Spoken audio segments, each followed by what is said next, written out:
Good afternoon, and thank you all for joining us this afternoon. I'm David Kane, Interim Director of the Department of Building Inspection. I want to thank all of you for taking time out of your day to join our forum. We look forward to fielding your questions, sharing your perspectives, and we welcome your advice on how we can improve. Today, we have important updates about PermitSF's technology, including the contractor authorization process, deck, balcony, and exterior structure inspection updates, permit timeline and expiration changes, and all electric construction requirements. After that, we'll open up to the floor to your general questions and comments. Thanks again for joining us, and now I'll turn it over to the Department of Technology's Kevin Lowe and PermitSF Director Liz Waddy to provide updates on PermitSF. Thank you, David, for that introduction. Hi, everyone. I'm Liz Waddy. I'm the director of PermitSF. Great to be back again, giving additional updates on the status of the digitization efforts for PermitSF and the PermitSF portal. Go to the next slide.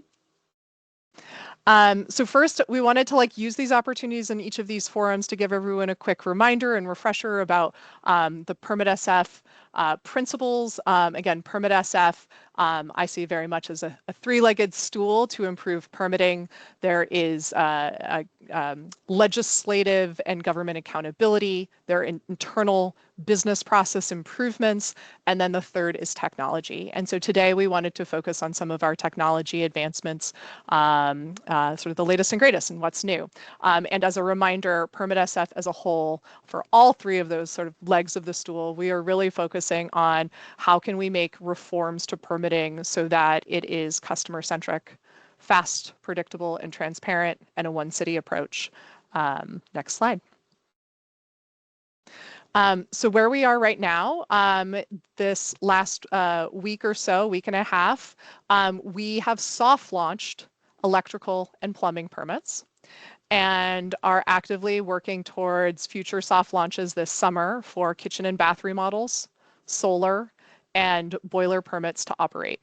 Wanted to take a little moment here just to talk about soft launching, and this is actually a new approach for this launch that we haven't done in the same way in previous launches, but it is part of our constant process of being reflective and learning from our earlier launches of what worked well, what could be improved. So if we go to the next slide to talk a little bit more about a soft launch. A soft launch is basically a live permit that we have we've configured, we've done internal testing on, and we're now ready to start working with real permits. But we've decided, looking back to our earlier launches, we really want to control the applications that come live during the soft launch so we can really work through any sort of little kinks in the system while we have a really low volume. But we want real world projects that pose to us real issues so that we can work through those before we really open the faucet and the floodgates and let all of the volume through. We know this is particularly important for electrical and plumbing permits where there's a very, very high volume of permits that we will be accepting as soon as we really open things up to everyone. And they're on very short, constrained, hopefully instant timelines. And so there's even more urgency for us to make sure we get everything right. So it allows us to have this sort of learn and improve iterative process when we do a soft launch and have that one-on-one experience with a couple of applicants.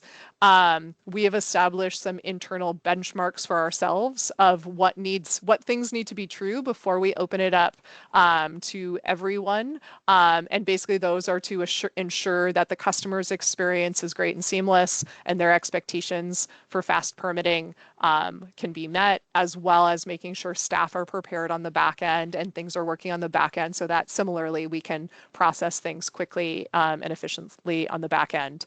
And so anyhow, things have been going great. We've gotten a lot of productive feedback. We've been able to fix and iterate on things that were not working as well as we wanted to, and we're really excited that we are going to be able to open things up more broadly very soon. So we don't have an exact date yet, but it should be in the coming few weeks here. We should be able to open things up more broadly. So we will stay tuned and certainly leverage the communication channels that you guys are used to receiving feedback from when we are, but we wanted to give you that update that we do have electrical and plumbing live for a small subset of folks, and we should be expanding that soon. So just wanted to talk to everybody a little bit about that and what's coming next. We're excited for kitchen and bath, solar, and boiler permit to operate also coming later this summer, and we'll take that same approach of soft launches when those come. So maybe this is a little plug in advance for anyone who anticipates they'll be coming forward with those types of permits in August. Feel free and reach out if you are interested in being a guinea pig, if you will, on our soft launch as we move those into our new PermitSF portal. Next slide. I would like to now hand it over to my colleague, Kevin Lowe, who's the project manager for PermitSF, who is going to give everyone a refresher on the contractor authorization process, and he'll walk you through why this matters and why you should get authorized. With that, Kevin. Yeah, thank you, Liz. Hey, everybody. Really happy to be here and grateful for the opportunity. As Liz said, wanted to make sure to, I know many of you have probably already heard about contractor authorization and the new system before, but because we know kind of instant and express permits are so important to trade permits, we know this is an important piece. The contractor authorization is an important piece of that. And so we want to make sure as many people who need to sign up through the contractor authorization so that they can get access to the instant and expedited approvals. And so for those of you who aren't familiar with this quite yet, contract authorization, similar to what we had in the previous system under PTS, it links folks' CSLB numbers and BAN to an account. And so that, and we're able to verify it on the back end, and so that going forward, when a registered and authorized contractor applies, we're able to do that check instantly, and so are able to then qualify for that instant and express approvals. And so, as a quick little overview, the previous system under PTS, which I'm sure many of you did do the contract authorization, it required the physical paperwork and had that processing time.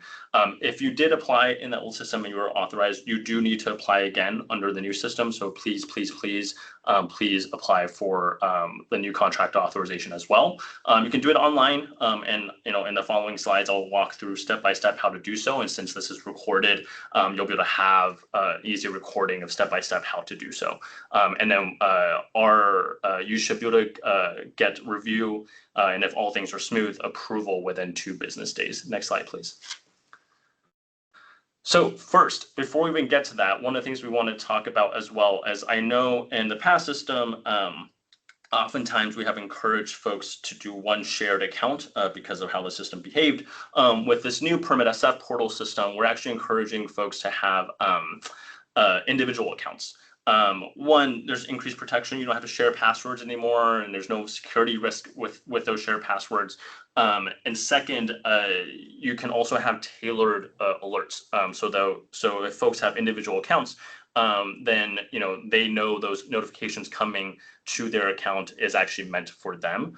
And as a result, you also be able to have improved tracking and awareness of where permits are within the applications. Next slide, please. So as a quick overview, and after this page, we'll then go into the step-by-step instructions. But this is already kind of low step-by-step, and we'll go even more granular step-by-step. But first, we'll create individual accounts. So both for you and any of your authorized agents, everybody should create their own individual account online, totally free. Just need an email and a password that you'll create. Very simple. And then the primary license contractor will then be the one to fill out the contractor authorization form at the portal. Once they apply and get approved, then you'll be able to link your authorized agents to your account, and then everybody will be able to have that access to the express and instant approval process. And just a couple quick notes there.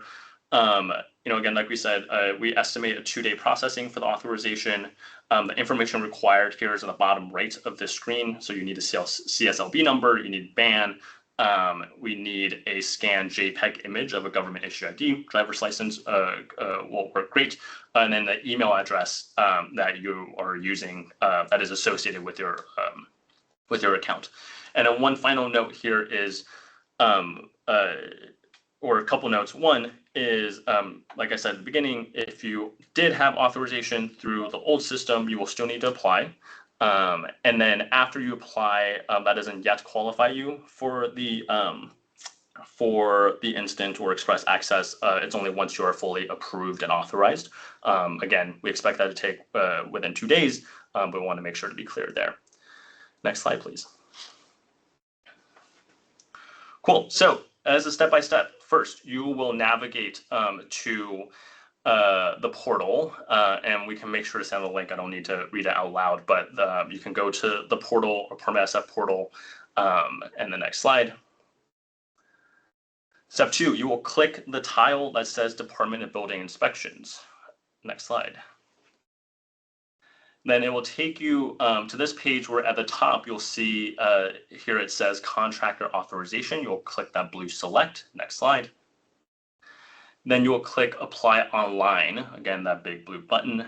And then you'll start filling in your information. So you'll everything here, if you've ever purchased anything online or kind of done on online transactions, should be pretty straightforward. Next slide, please.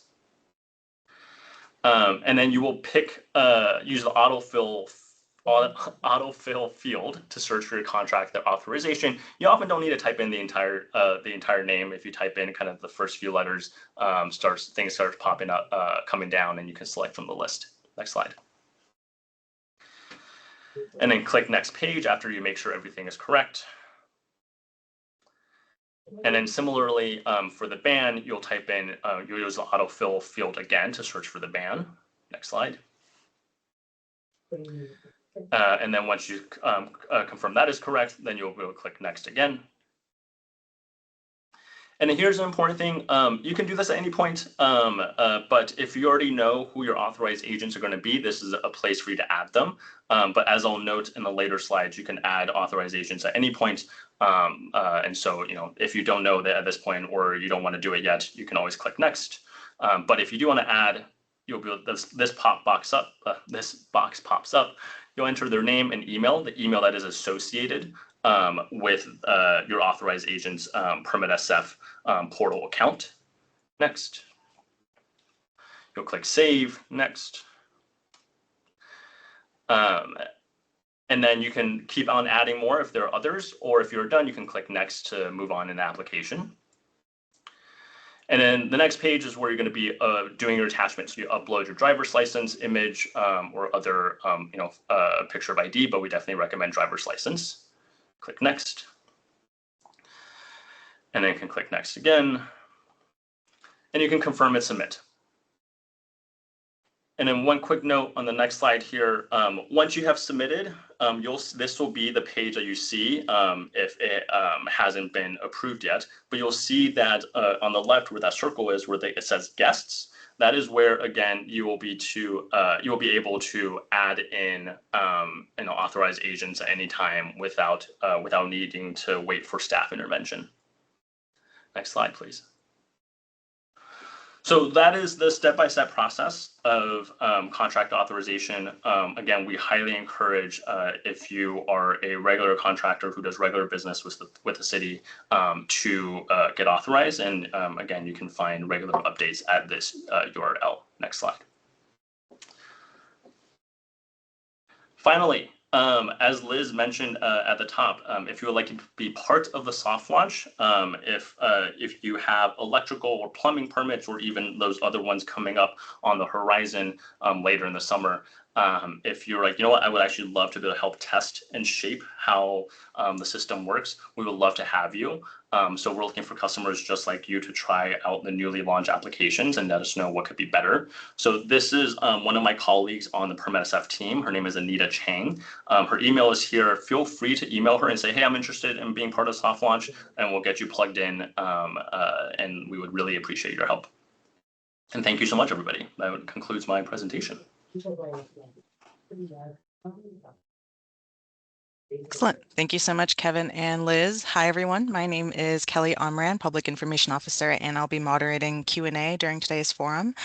Before we move on to questions, I want to briefly go over some instructions for how you can send us your questions or feedback, and we can answer them live. If you're joining us on a computer or on your Teams app, you'll have to click the little hand button at the top of your screen. When I call your name, you'll first need to unmute your mic, and then you'll be able to speak. If you prefer, you can also type your question in the chat, and I will read it out loud for the group. And if you're dialing in over the phone, dial *5 to raise your hand and wait for me to call on you. When you hear your name, press *6 to unmute and then share your question. And with that, I will open it up to questions related to PermitSF for Liz and Kevin. It looks like we've already got a couple hands raised here. Henry, ask away with your question.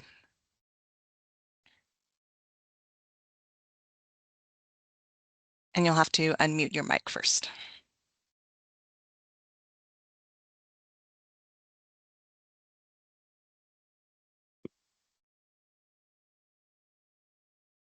Nope. I'm sorry, Henry, I can't hear you, but we will come back to you shortly. Jeremy Paul, looks like you have a question for us. Feel free to unmute your mic and ask away.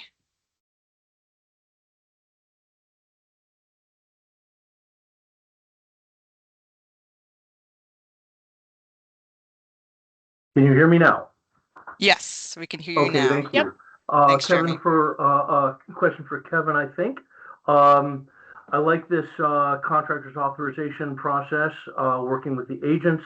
Will this be accessible for OTC with plans in internal processing?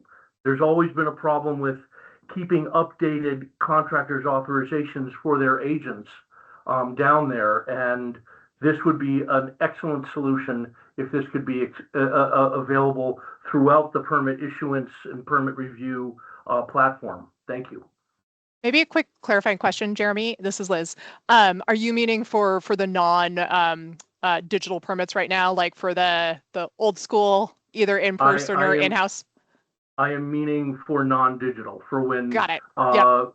Paper over-the-counter processes, such that this database would be available for the clerks at Central Permit Bureau or whatever it's being called these days. Sure. So right now, that's not the intent. Right now, we still are using sort of like the PTS version of contractor authorization is being used for those, and this for the digital portal. However, this is something we've talked about more broadly, that once we, I think part of this is we want to get this sort of push out there to make sure we've gotten, we make this as comprehensive as a database as possible, so that in theory, everyone who's in our legacy system is in the new system. I think once we feel confidence that we have critical mass there, I think this is a great suggestion that we pivot to using this wholesale. Right now, we aren't, but I hear you on that recommendation. And that's definitely something we'll take back to the team, especially if people are liking this. So the more people we get in it and we get positive feedback that the contractor authorization process is better in the new system, we're happy to take that suggestion for that pivot. Thank you. Yeah. Great, thank you. Next, we have a question from Henry. Henry, please unmute your mic and ask away.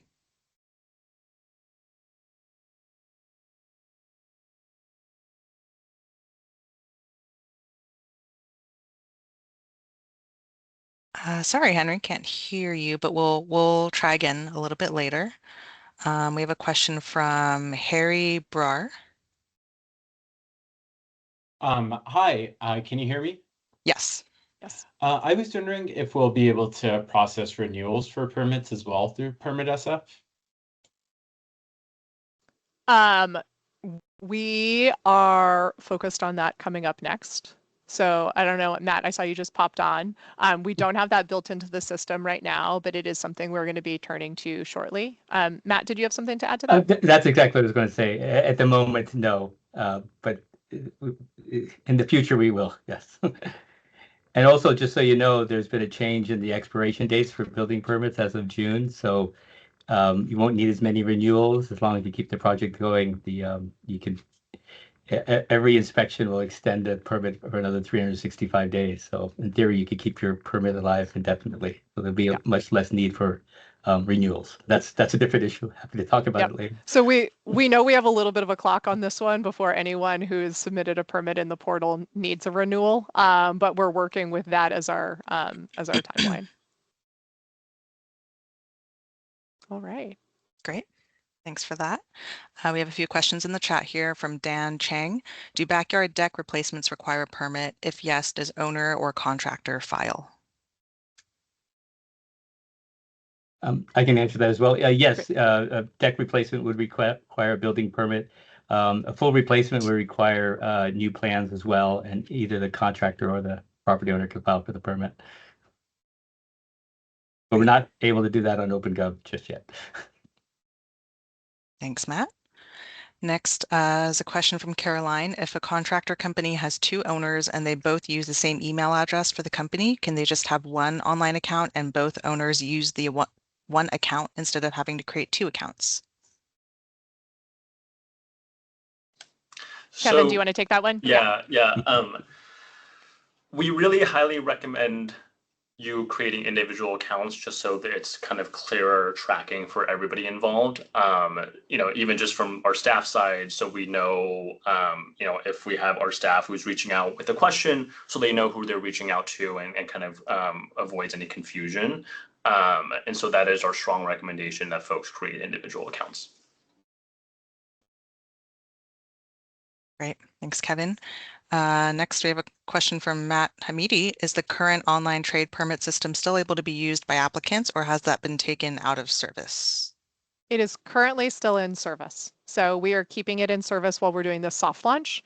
It will only be turned off once we do sort of a full transition over into the new system. But again, we've got our own metrics that we're working against to make sure that when we do that transition, all moves smoothly, and we will do plenty of communications ahead of time. But it will be one system on at a time. There will never be a moment where we have two fully open systems. So we'll keep you posted when that time comes. Great. Next is from Henry. Will trade permits be instantaneous? How about scheduling inspections by phone? Sure, happy to take the first one. So if you are the right type of authorized contractor, they will be instant. We have actually expanded the pool as compared to the way the instant permits work today, so that more scenarios will be eligible for instant permits. So that should be seen as hopefully an improvement for everyone. Matt, can I maybe hand off the scheduling inspections by phone question? Sure. You'll still be able to schedule by phone, but it will be very easy to schedule on the portal as well. So we anticipate over time, there'll be less needs for the phones, but they'll still be there for you, Henry. Great. Thank you. Next, Dan Chang asks, if a job has structural and electrical and plumbing, is that one job on a single permit?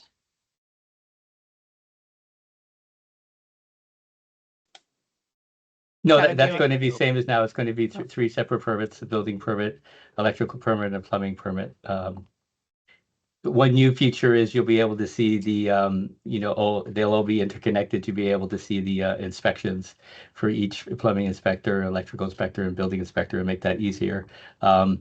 This is all in the future, right? We haven't got the trade permits up and running yet, but once everything is live, they'll be working together. Right now, for the building permits, it's basically sign permits and door siding and window permits. So if you have a signed permit with some electrical elements in it, you'll be able to see the two inspections there, but there will be two separate permits. Yeah, and there should be increased sort of visual connectivity, like within your portal as a customer, seeing that these are all related. Again, once we get all the volume on the portal, but certainly once we turn on electrical and plumbing, you'll be able to see the sort of interconnectedness of the two, in addition to the inspections. That's great. Okay, great. Next is from Roger. Can owners pull owner-eligible permits via the online portal, or is it just limited to GCs? So, Roger, are you asking about owner permits for plumbing and electrical?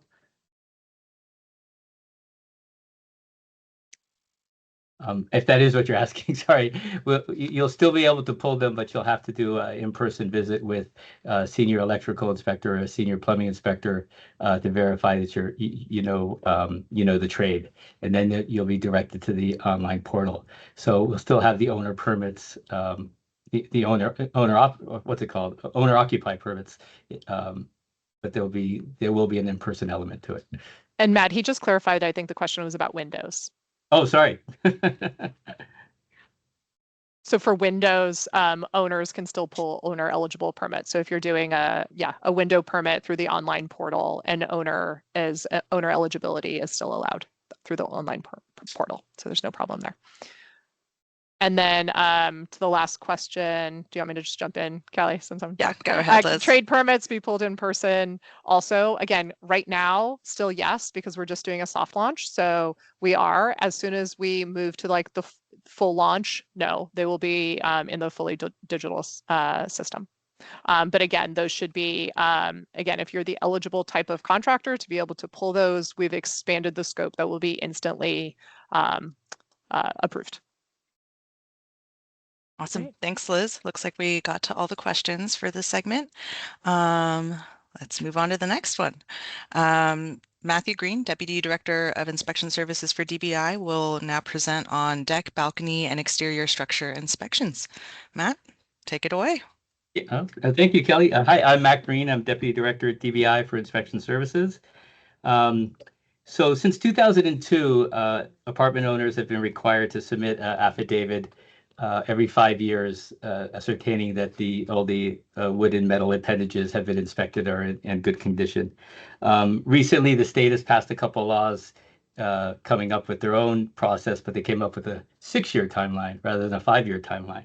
So sort of in an effort to sort of be more in alignment and make it easier on property owners, Mayor Lurie recently signed Ordinance 9226 to align the city inspection requirements with state law, and that amends San Francisco Housing Code Section 604. So the big changes are, like I said, instead of every 5 years, the structural affidavits need to be submitted every 6 years. It applies to decks, balconies, stairways, walkways, and all exterior structures. It's required for apartment buildings and condominiums with 3 or more units, and hotels with 6 or more guest rooms. Next slide, please. So who can do these inspections? You can hire a California licensed contractor, an architect, or an engineer. The big changes before, you used to be able to hire a pest control inspector. You can no longer do that. So it's limited to licensed contractors, architects, and engineers. The professionals could submit the affidavits on a 6-year time frame. So there's a change in the state law where there's a, what would I call it? It's a sort of a separation of roles. In the state law, the person submitting the affidavit can't be doing the repairs. So Housing Code Section 604 is silent on that, but I just want everybody to be aware of the state requirements. I know in the past, it would be the same contractor who made the repairs who would submit the affidavit. So technically, you comply with the San Francisco Housing Code if you still do that, but you are in violation of the state law. So we realize there's going to be some bumpy roads here and the transition. So we want to get you on the 6-year time frame. So you might miss a year or two to get there. So, but moving forward, it's every 6 years, and when we realize it was 5 years, now it's 6 years. It can't be more than 7 years. So from your last affidavit submitted, any structural repairs will require a building permit as normal. Once you get your affidavit, I think it's on the next page. Can you switch there, Kelly? You'd submit it to DBI HIS Section 604 at sfgov.org.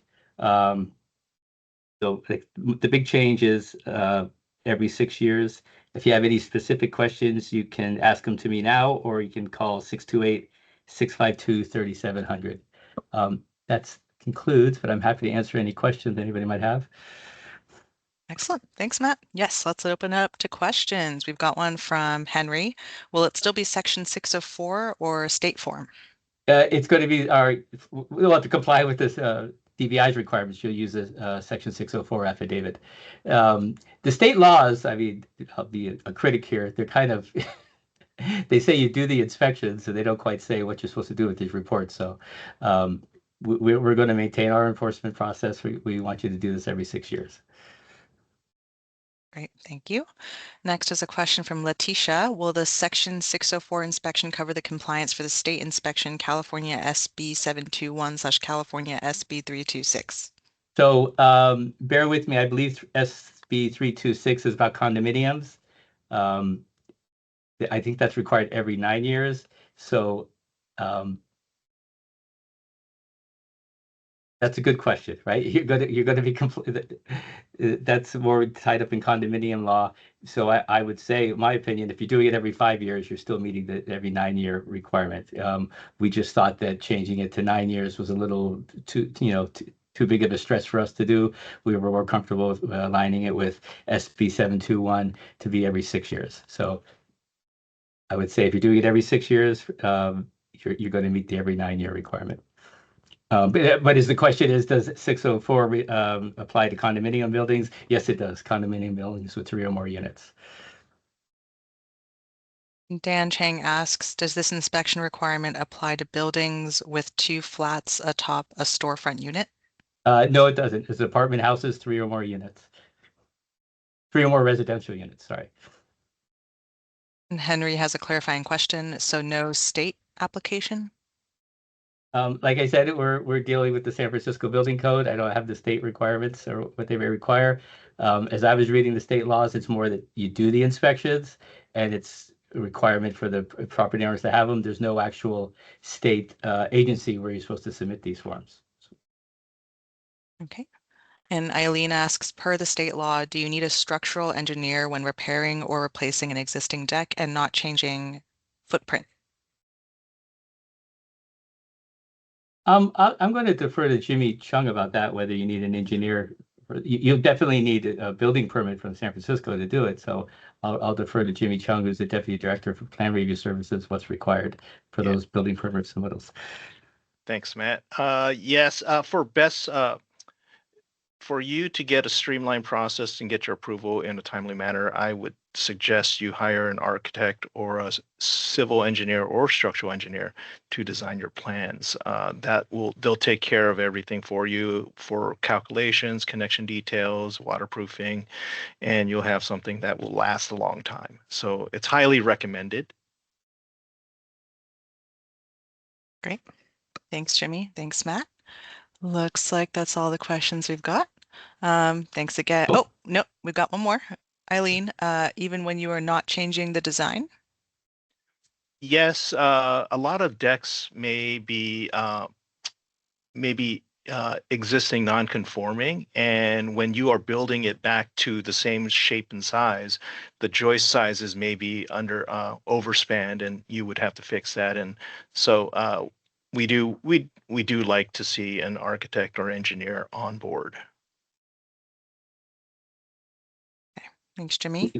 And there's one more question for Letitia. So I think, as I've said before, so Section 604 is meeting the local requirements. I would just say the state requirements have a little more stringent requirements, like I mentioned earlier. The person who's submitting the affidavit and asserting or approving the inspection can't be the same one that makes the repairs. It's there to remove any conflict of interest. So there are different requirements in the state law, but so I would, and that comes up with real estate law and stuff like that. But if you're submitting your affidavits to us every 6 years, you'll be meeting the San Francisco requirements. Thank you, Matt. I know that's kind of an unsatisfactory answer, Letitia, but there's more different requirements in the state law that's not addressed in the local housing ordinance. She says thank you. Very helpful. All right. Well, thank you so much, Matt. Appreciate it. Thank you, everybody. Now we will move on to Jimmy Chung's presentation. Jimmy Chung is the Interim Deputy Director of Permit Services, and he will talk about permit expiration and timelines. Good afternoon, everybody. Interim Deputy Director. Thank you, Kelly. Next slide. So DBI worked with Supervisor Mahmood on legislation reforming the permit expirations. And we separated them into two buckets. The first bucket is permit application timelines. And this ordinance applies to permit applications dated June 21st and after. Permits before then are still the old process. So once your permit is deemed complete, you have 730 days to complete your the review and approval and issuance of your permit application. If you need more time, we do offer extensions, but extension fees applies. There is a appeal process if there's a good reason why it should be appealed, the extension fees, and we will do that on a case-by-case basis. Next slide. The second bucket is for issued permits, and issued permits this is really customer friendly. So once a permit is issued, it remains active for 365 days. If you get a qualified inspection or you submit a addenda to your site permit, it automatically auto renews to 365. And if you did not pass an inspection, the inspector has the authority to grant you an extension to fix what needs to be fixed and get a reinspection for. And so every inspection gives you another 365 days. That saves you a lot of time asking for extensions from the building department. And say the job stalls, the equipment didn't come in on time, finishes didn't come in on time, you can grant a 180-day extension for your issued building permit, and that there's a nominal fee for that. Next slide. And this is the links to the resources. DBI is working on an administrative bulletin regarding expiration of permit applications and permits. Thank you, Kelly. Great, thank you so much, Jimmy. Does anyone have any questions about permit expiration and timelines? Okay, we have a question from Jeremy Paul. Jeremy, feel free to unmute your mic. Thank you. Hello, Jimmy. The 730 days to complete review, does that include applications that are begun over the counter? Yes. Thank you. Mm-hmm. Thanks, Jeremy. Henry wrote in the chat, just want to say I like this. Thanks, Jimmy. Thank you, Henry, for the feedback. We also have a question from C. Carling. I think you asked this question prior to Jimmy's presentation, so I assume this question is from Matt about decks. Matt, do you want to? Sure, about the 604 affidavits. Yeah. CC. Or yes, so it's architects, engineers, or a general contractor. Thanks, Matt. Okay, any other questions for Jimmy or Matt? CC says thank you. Okay, thank you, Jimmy. Now let's move on to the next item in our agenda. We have Barry Hooper from the San Francisco Environment Department who will talk about all-electric ordinance and what's changed. Barry, take it away. The floor is yours. Kelly. Let's go ahead and move to the next slide, please. So we'll talk a little bit about what's changed in San Francisco's all-electric requirements, why, where they came from, some resources to get help, and how exceptions work. Next slide. So the key thing that's what's changed, go ahead. Back in 2020, the all-electric new construction ordinance was adopted, and it went into effect in June 1st for permit applications filed after June 1st, 2021. And it simply requires newly constructed buildings to be all electric. So that means no on-site gas piping, and it applies to space conditioning, water heating, cooking, and clothes drying. Next slide. It has been, and it remains a priority to ensure construction is always feasible. So I know there can be some heartburn making this switch. The key resource to understand how DBI administers the requirement and what the exceptions are is Admin Bulletin 112. And to date, there have been 387 new construction projects permitted, 8 received an exception. None of them were related to infeasibility or construction issues. They all related to other types of exceptions that are available under the ordinance. Next slide. DBI has revised the web page, so it's so clean that I'm actually just using the web page here in the presentation instead of making it a separate slide, because it really boils the requirement down to its fundamentals. That we still require new construction to be all electric, and then starting July 1st, some major renovation projects also need to be all electric. We'll talk a little bit about why again, and again, really want to emphasize the key web page that it just has all in one location. The two key documents you're going to find on that web page include Admin Bulletin 112, but also the Design Guideline for Public Safety and Electric Construction, and that is definitely a helpful supporting resource. Next slide. I might have lost a slide here. So a key question, if we go back 2 notches, please, Kelly, is what is a major renovation? And that's really the core to the major renovation ordinance. And what is likely to be good news for a lot of listeners is it is a relatively rare sort of project. It's a project that is akin to new construction. And so to be a major renovation, a project needs to meet 2 criteria, both of them. It needs to be a substantial alteration, and that can either be a substantial structural alteration or a substantial non-structural alteration. Both of those reference existing definitions that are widely used in San Francisco permitting from California existing building code. Or the project could be an addition. So it would be a substantial alteration, substantial non-structural alteration or addition. And then also a project would need to include the replacement of the space heating and water heating system for the building. In the case of an addition, the project would need to be proposing to install space heating or water heating systems for the building. So with that, we'll go to the next slide to really kind of drive that home.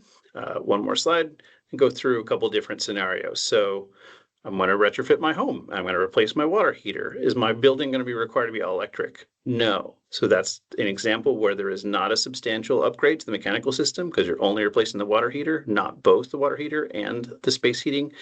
And the project is not a substantial alteration. Next slide. Now, on the other hand, my neighbor is planning to completely remodel and gut their home. So they're removing the siding, the interior finishes of all forms, they're doing a seismic upgrade, they're replacing all the appliances and equipment. Is that going to be required to be all electric? Yes, that is the purpose of this ordinance. So there is both a substantial upgrade to the mechanical system going on there, that you're replacing both heating and water heating, and there's a substantial alteration to an existing building. Next slide. Another scenario, so we're going to build an ADU inside an existing structure. Commonly, that's converting an existing storage area. Is that going to be required to be all electric? Yes, the area of the proposed project is required to be all electric. So since the proposed project is an addition, then any new equipment that's serving the project area needs to be all electric. Next slide. So where did this come from? Next slide. One place it came from is the latest change in this policy came from 3 years of close work across city agencies, as well as with a comprehensive set of local stakeholders, particularly developers, owners and operators of the largest buildings in the city, as well as apartment buildings, the chamber, a lot of community-based organizations, of course, contractors and engineers, architects to ensure feasibility of what we're talking about, and tenants' rights organizations as well. So very much covering the spectrum of folks who could be affected by this type of project. Next slide. And the motivations include health, that the gas is its combustion and the combustion byproducts from burning gas are the primary source of nitrous oxides in the Bay Area. So that's a smog precursor. It affects asthma rates, cardiovascular health, and even premature death. Gas, in addition, is, of course, a flammable and explosive material. And so there are inherent safety risks in piping it through our entire built environment, particularly in an area with substantial seismic safety risks. So we see in that dramatic image the fire and explosion on Geary Street back in 2019 when a PG&E gas main failure leveled 5 buildings. We had similar issues near the Hall of Justice subsequently, and this is a not uncommon occurrence across the United States and definitely in San Francisco as well.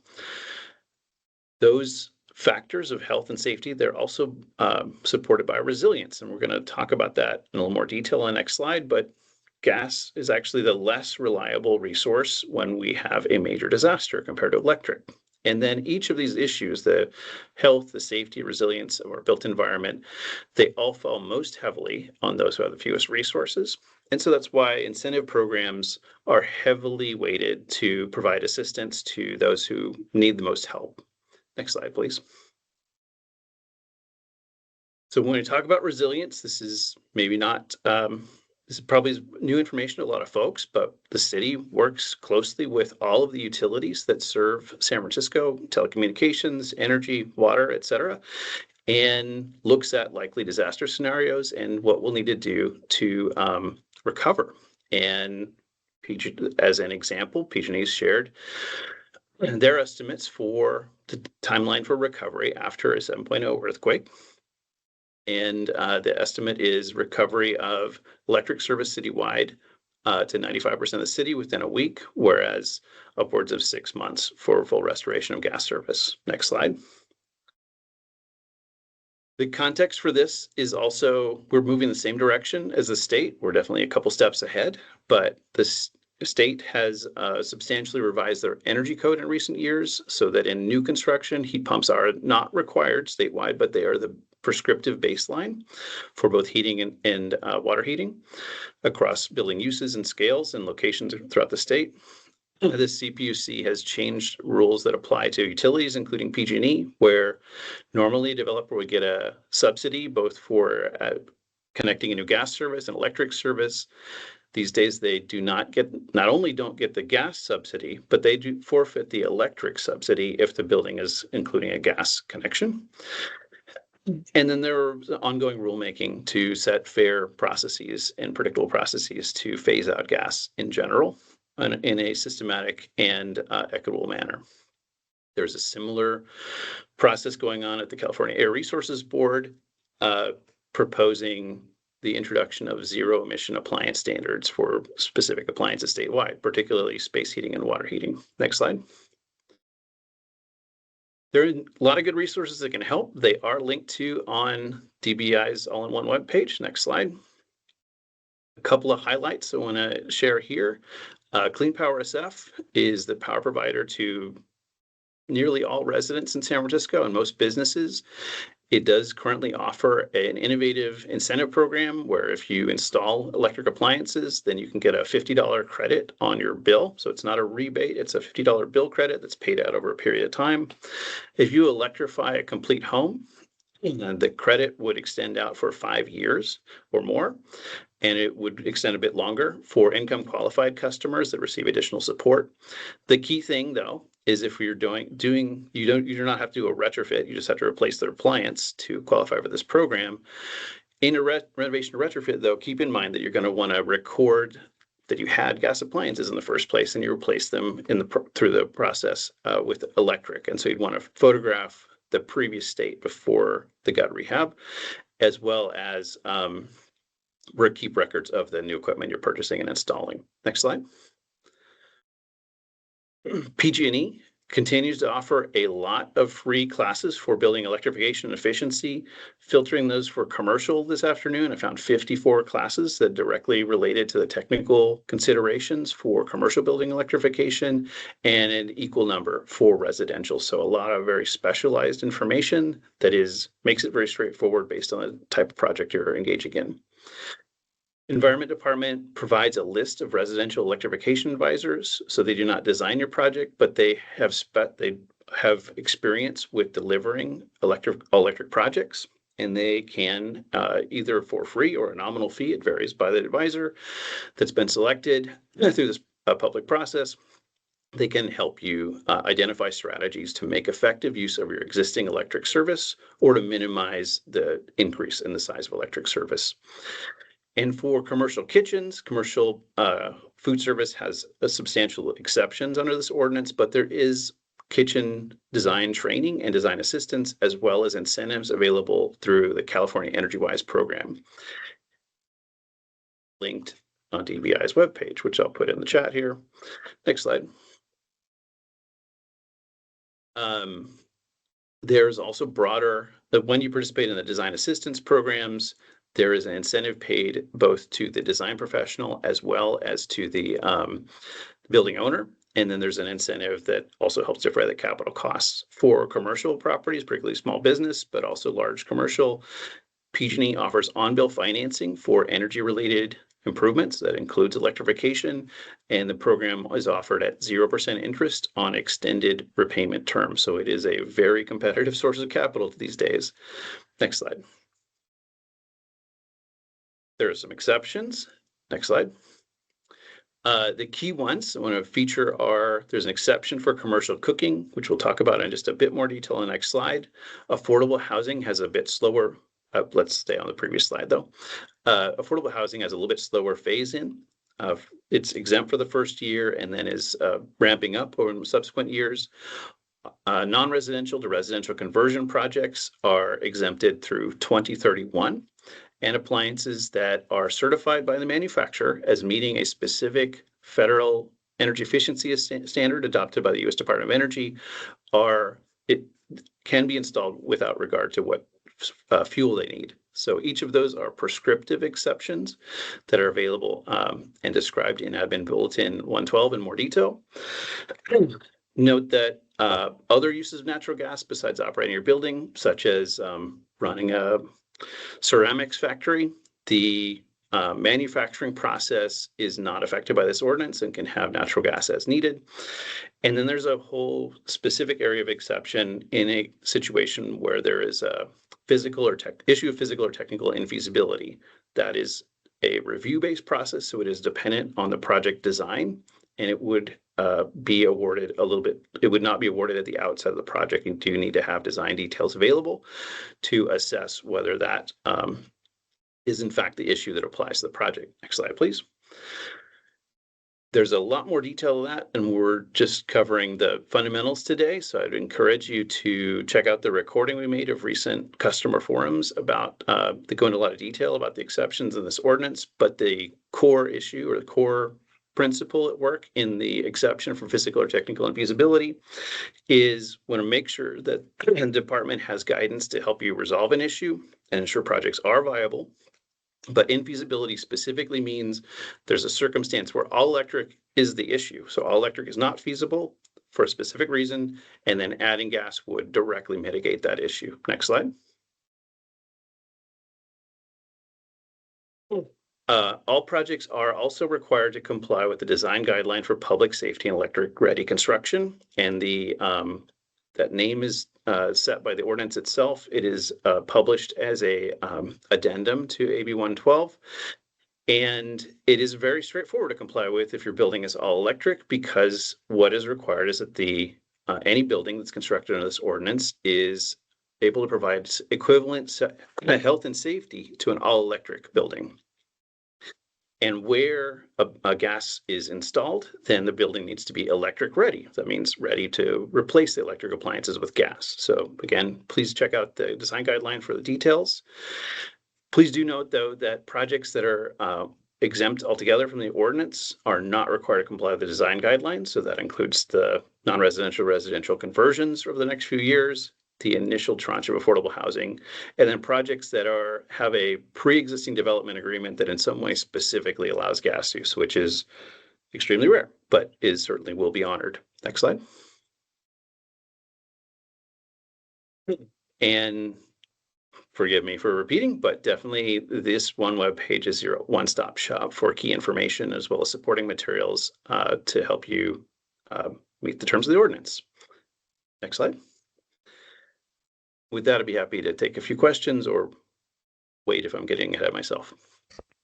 Great. Thank you so much, Barry. It looks like we have a few questions. One in the chat from Vincent Hua. Your example mentioned full gutting to remodeling a unit, but is a lighter remodel of the kitchen and bathroom where the full unit isn't being gutted considered substantial? What about a conversion where the kitchen is relocated to add a bedroom? So perhaps I could answer that. By This is means. Jimmy Chung, Permit Yes. Services. It if it's just your unit and your floor is 5 units big, you could probably remodel your whole unit. It's only 1/5 of that floor area, which is 20% of that floor area, so it will not trigger it. But if your unit is say a 2-unit building where your flat is the entire second floor, then you've remodeled 50% of the number of floors if it was a 2-unit building. And it still wouldn't trigger it because we still say 2/3 the number of stories and 67% is the trigger for 1 story, if that makes sense. Great. Thanks, Jimmy. Henry asked a couple times if just a water heater is to be replaced, does it have to be electric? And what about if there is insufficient power and PG&E cannot provide the larger service for 9 months? And by the way, I remodeled my kitchen and have an inductance cooktop, and I love it. What is required to replace boilers with electric heaters, for example, SROs? A client said AI is saying that any electric heater can be installed. Well, I would definitely recommend that you consult a qualified electrical contractor rather than your favorite AI in terms for design assistance. But there's a whole lot of questions in there. So one, this ordinance does not apply if we're just replacing a water heater. There is some separate regulation from the Bay Area Air District that will require electric water heaters in the near future, but that is not what we're presenting about today, and it's the Air District's rule. And then there's Henry, for your technical questions, I'd be happy to help you because the circumstances you're describing aren't completely clear to me, but they're the type of thing that'd be helpful just to talk through. And there are a lot of people the electrification advisors I mentioned also are available to provide you with assistance.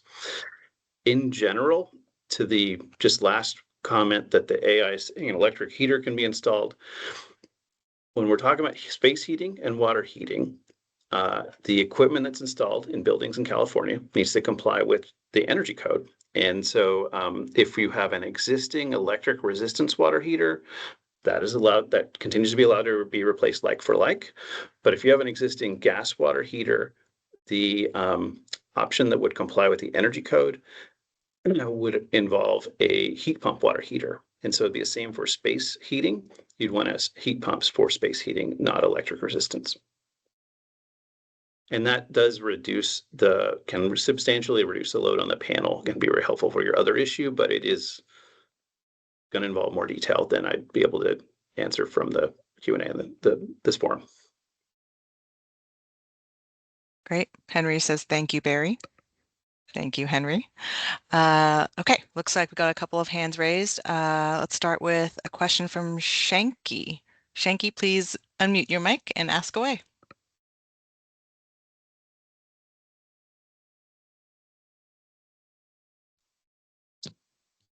I'm convinced the regulatory bureaucracy apparatus hates their constituents. You want everything to be electric, yet the cost of energy in California is so high. You're so over-fixated on environmental problems that the cost of living in California is so substantial. This is the feedback I'm giving you. This is very unsustainable. You want everything to be electric, yet our infrastructure isn't ready for that. You're getting the regulatory, everything is getting ahead of itself. It's very sanctimonious, very disingenuous, and very bad for your constituents. What do you have to say to all this electrification? The regulatory apparatus is very insulated to criticism. What do you have to say to that? Thanks for your question, Shanky. And for sharing your perspective. I would say that one, we did work with stakeholders for 3 years on this, as well as we did seek out broad input. We looked at cost effectiveness, and we looked at solutions to minimize costs. Each of the pieces of data that we have imply that in new construction, it is lower cost to build all electric, and a major renovation is My specifically. client wanted some windows for his remodeling, and the U factor of 0.02% more was $2,000 more.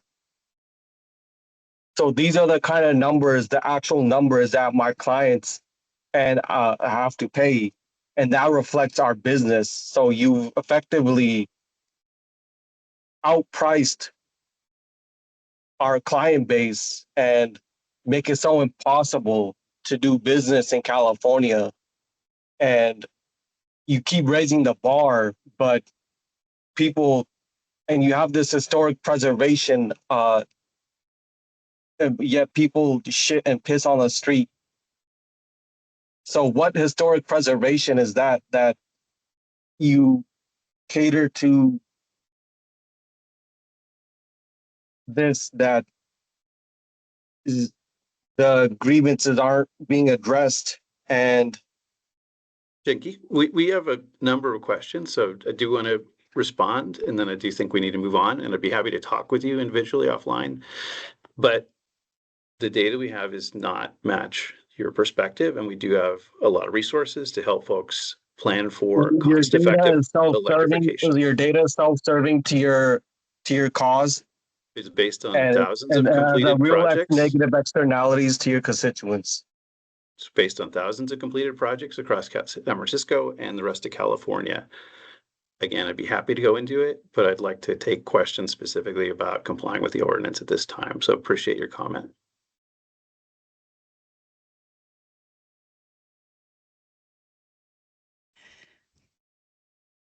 Okay, thank you. Next, we have a question from John Vortruba.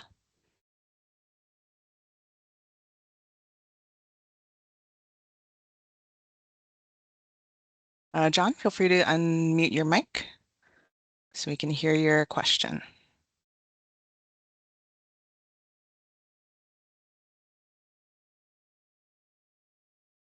Okay, sorry, John, we can't hear you, so we'll come back to you shortly. Next in the chat, we have a question from Roger.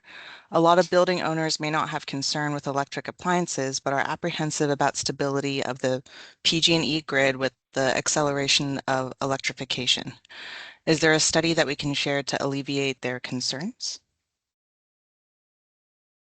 That definitely be additional to the scope of today's pretty short and sweet presentation, but I'd be happy to work with you on that, Roger. There's a number of resources about the existing grid, planning for that, as well as resources to help this more specific issues at individual projects. Okay, got it. Yeah, got it. Let's see, Henry asked if you're just replacing. Actually, we addressed Henry's question, sorry. Kipa asks, I'm doing a large addition that includes new heat and hot water systems, but not including any work in the existing kitchen. May the kitchen keep its existing gas appliances. Equipment that is outside the scope of work of the proposed project is not affected. So it does sound like yes, based on how you described it, Kipa.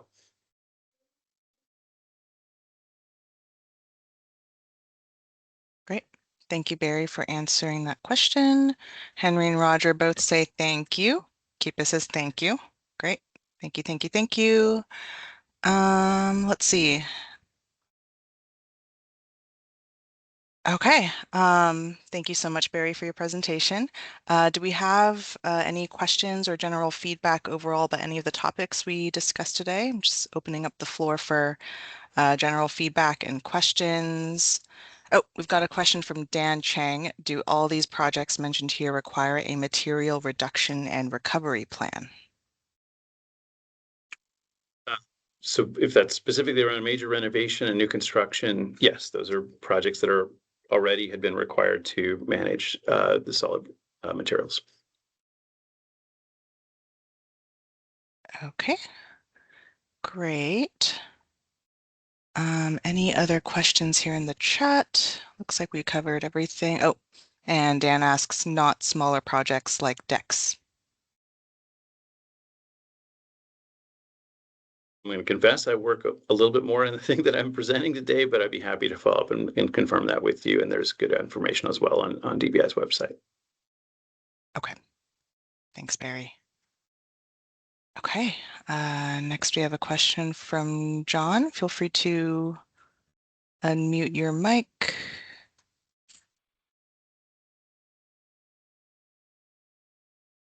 Oh, since we can't hear you, feel free to type in the chat and we can try to get to your question. Okay, last call for questions, anyone? All right. Henry has a question. Sprinkler contractors are having problems navigating OpenGov. Can we not allow OTC permit issuance for sprinklers for like 4 heads?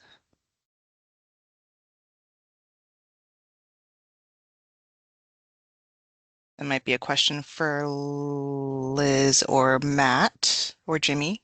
Liz? Sure, happy to jump in. No, unfortunately, everything has moved wholesale into the digital portal. We are working to speed things up with the fire department on their backlog. So we're hoping that folks will see improvement in terms of turnaround time in the coming weeks. I think what's also important to know is the over-the-counter process. We know a lot of people are really big fans of it. There is an artificial throttle, though, of the number of permits that are allowed to be submitted in the in-person world that is not the same when we sort of have opened the floodgates and accepted as many permits as the sort of public wants to submit. And so part of what we're dealing with right now is adjusting our staffing levels to be able to accommodate the increased volume. The fire department has seen a 10% increase in volume since we've gone into the digital portal. And that has, although 10% may not sound like a lot, that does have some real volume impact. So anyhow, we're working through those and hopefully folks will be seeing turnaround time improvements in the coming weeks. Thanks, Kelly. Great. Thank you, Liz. Any additional questions? Oh, John, let's try one more time. Feel free to unmute and ask your question or type it in the chat for us to answer.